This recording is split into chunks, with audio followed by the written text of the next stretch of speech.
It seems to be common practice for some of these people who may have missed a lot in the beginning of this whole ordeal to jump on board with some of these hate trains that have formed.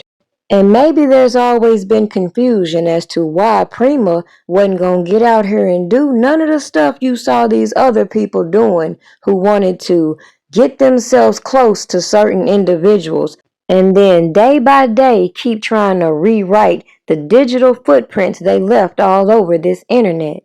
You see, that's the real reason a lot of people really try to give their commentary on top of the information that I provide in the form of my perception of all the screenshots I've collected, the paperwork, and how deeply invested and involved some of these individuals were with somebody else's case, knowing damn well if it was their case, they wouldn't appreciate people playing all over it as we witness, and then try to backtrack and point the finger as to what went wrong. After you realize seeing Robert Kelly get convicted twice, you start to ask, what happened to all that information and evidence they claim to have had? So while they continue to give commentary on my perception of all the things that was brought to me, that I witnessed, that I researched, and that I read being put in the paperwork, you can miss me with all of it, because now we're just going to drop some of the nuggets that had me side-eyeing all these people from day one, who you can go and ask Dana yourself, had me side-eyeing him for specific reasons, but it wasn't for all the manufactured stories they came to YouTube passing around these platforms, fueling all of this conflict. No, don't be confused. It was all the interference I put on open display they don't like. When people were saying, or one person was like, oh, Dana J ain't reach out to no Kenyatta, Tisha Bonds, and this and this. Well, I come with receipts. I just want to show you. Here it is right here. There's the message. And if you look at the bottom, you see what it say? You can't reply to this conversation. I've been blocked. But to read it for you, it clearly says, we are in the same city. I would love to have a sit down with you about a movement that you co-founded. However, this movement was founded on allegations. I would love to talk about facts on this situation. I'll pay for whatever y'all need me to pay for. Anyway, if you're up to it, I can be reached at djackson0807@gmail.com. And so you were immediately blocked, or was there something before that? Was it a conversation before that? Immediately blocked. And then I'm going to jump to Daryl McDavid. The founder of Mute R. Kelly was contacted by Dana J in order to shed light on some of the accusations being thrown out by janky ass Tim Savage. And instead of talking to him, hearing out what he had to say, this clout chaser blocked him and went on with what she was doing. Chasing the clout. Starting up her GoFundMe page and trying to make her living off R. Kelly name.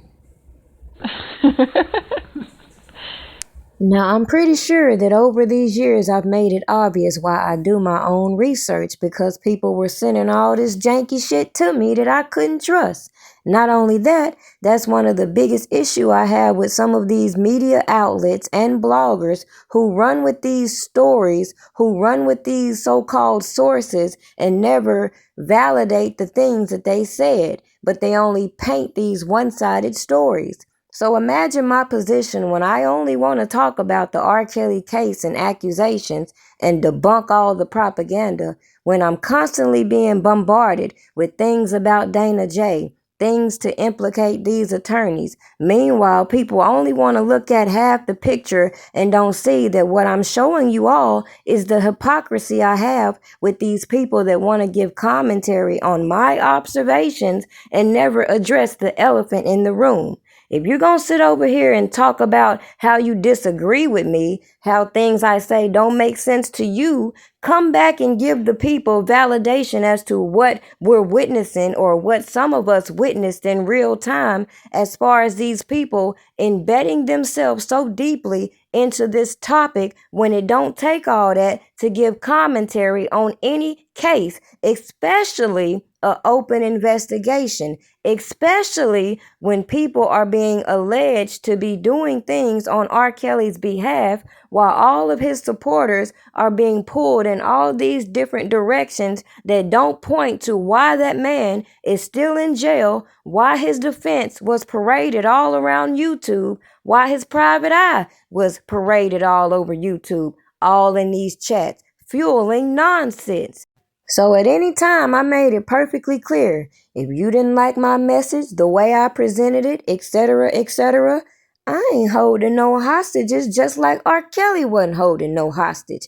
So at the end of the day, it was your choice if you decided to just take people's word at face value. If you never decided to read the paperwork and wonder why I'm looking at these people like some weirdos that they are, because ain't no way in hell you're going to convince me people expected Robert Kelly's defense to be outlined on fucking YouTube by people like me who clearly don't know him, wasn't trying to meet him, wasn't trying to get on no phone calls, wasn't running to the internet talking about I got a message, wasn't running to the flower pot trying to get on no email list, wasn't doing none of this fugazi ass shit.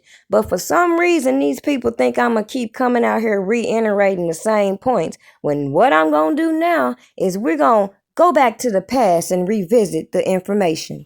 Because it's quite understandable that you might not have been drawn to certain personalities. You might not like mine. Yet at the end of the day, it don't take a genius to recognize if you keep hearing people over and over keep saying, hey, Dana J don't know R. Kelly, and Skip, half these people that are talking about it that went and met the man, met him through Dana J. So somebody make it make sense. But they want to skip that part just to keep painting this narrative that he's a stalker. Skip the fact that they've been stalking this man virtually for all these years trying to one-up him, and skip the fact that even if what they did or engaged in wasn't intentional, shouldn't been nobody getting mad that I was saying this shit is dumb and janky as hell when everybody with eyes can see when you look at the receipts, zoom in if necessary.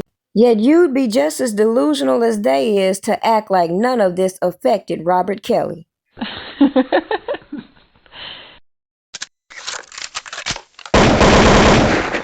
Russell is, from what I know, is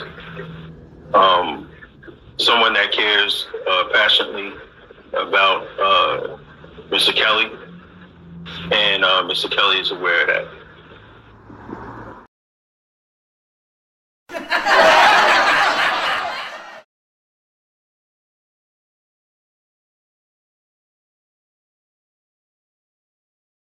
The time has come for this cookie. Nom nom nom nom. Oh, nom nom nom nom nom nom. Ha. Bye bye.